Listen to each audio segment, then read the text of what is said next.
Our global IT organization mission is to provide that enterprise platform that stays ahead of Accenture's business needs.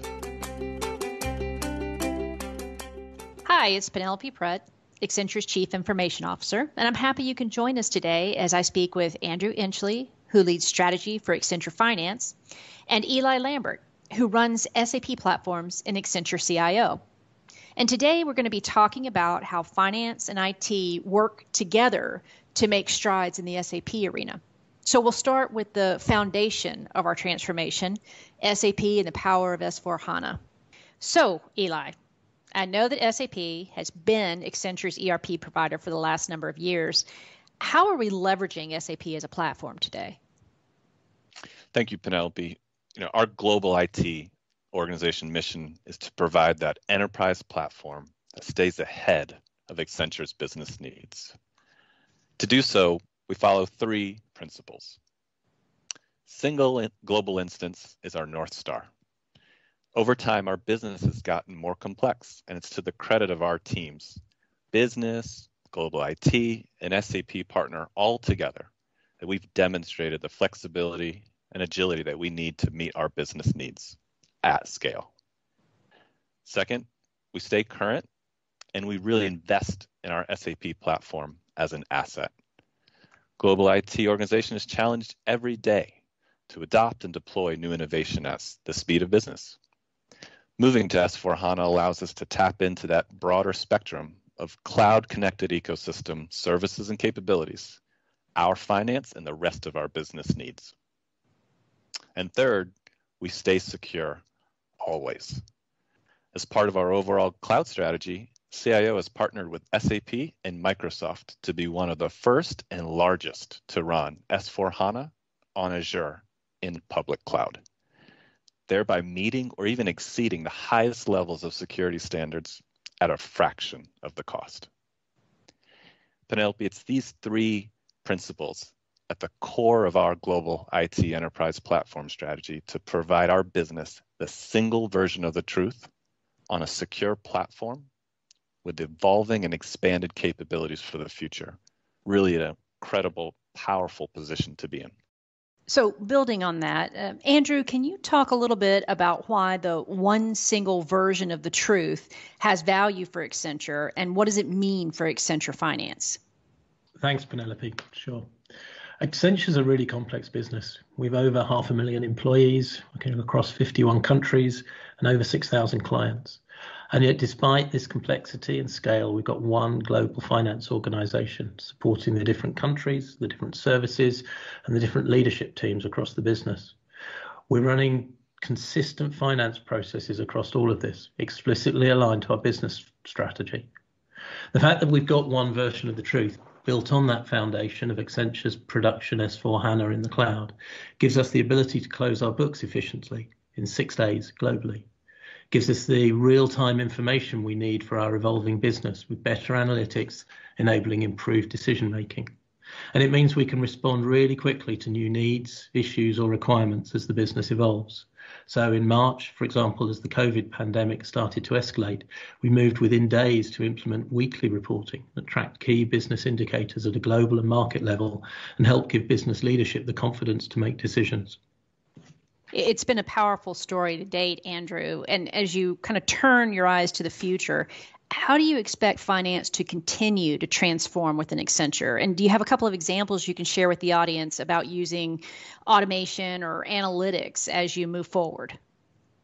Yes, sure. So in finance, our strategy uses the concept of human plus machine, putting digital at the heart of our processes to automate or even eliminate manual tasks. We want to further reduce the effort our people spend on transacting, accounting, controlling, complying, and reporting, so they instead focus on planning, analysing, and advising the business. In terms of specific examples, automation of key processes is an important area. And for example, our billing solution reduced the processing time from days to minutes and freed up finance resources to focus on more valuable activity and improved our cash flow DSO measure. But then we're running more sophisticated analytics and predictive models within Treasury, internal audit, corporate planning, just to mention some examples. And our financial dashboards have got analytics there looking at why results are what they are, not just providing the headline numbers. And in some cases, even automatically generating the accompanying commentary, enabling our finance teams to focus on driving actions and forward-looking outlook, not just on describing historic data. And so, Eli, if I can ask you, what do you see as next for SAP within Accenture's IT organization? Perfect. Thank you, Penelope. With SAP as our digital core, we have the ability to leverage future leading edge capabilities that SAP will continually release along our roadmap. SAP actively invests in the platform, as well as the ecosystem of services that power it. Our global IT teams can select and try out new services, and we can adopt those that meet the needs of our business teams. Those business teams, in turn, they get new solutions that improve the way they work, often by gaining better insights, many that Andrew described, that helps his business teams drive for the future. And running our SAP system in cloud allows us to scale at the pace of business, not only today, but in the future. Penelope, in a nutshell, what's next for SAP at Accenture is a continuous innovation cycle to evaluate and experiment with these leading capabilities that will positively change the way we all work at Accenture. It's a really interesting story. And when I share it with clients, one of the things that comes up over and over is the level of positive collaboration between finance and global IT. So let me ask you, Andrew, as our internal finance client, what do you think the key ingredients are to a successful partnership like that? It's a great question, Penelope. I think there are probably three things worth calling out. At the start of what we're doing, anything we're doing, we need to have a clear idea of how we'll drive value for the business. This is something we've explicitly put at the heart of our finance strategy. And anytime we're talking through potential investments, it's part of the discussion with global IT. In parallel with that, we need the ambition and willingness to think differently, being prepared to reimagine processes and reimagine policies and not just automate what we have today. We see a far greater level of benefits as a result of that willingness to think differently about what we do. And then finally, I'll talk about strong relationships, not just between global IT and finance, but also with the other corporate functions within Accenture, making sure that we're solving for the user and for the business as a whole, rather than a siloed functional outcome. And then also about the relationship with external partners, such as SAP. That's something that's been critical to working through issues as they arise. Eli, anything you want to add to that? No, thank you. I completely agree with everything Andrew just shared. A core tenet of our living systems approach is that business and IT alignment. And Andrew guides us with a vision and ambition, and we apply that continuous innovation and talent transformation to be the IT partner that finance needs us to be.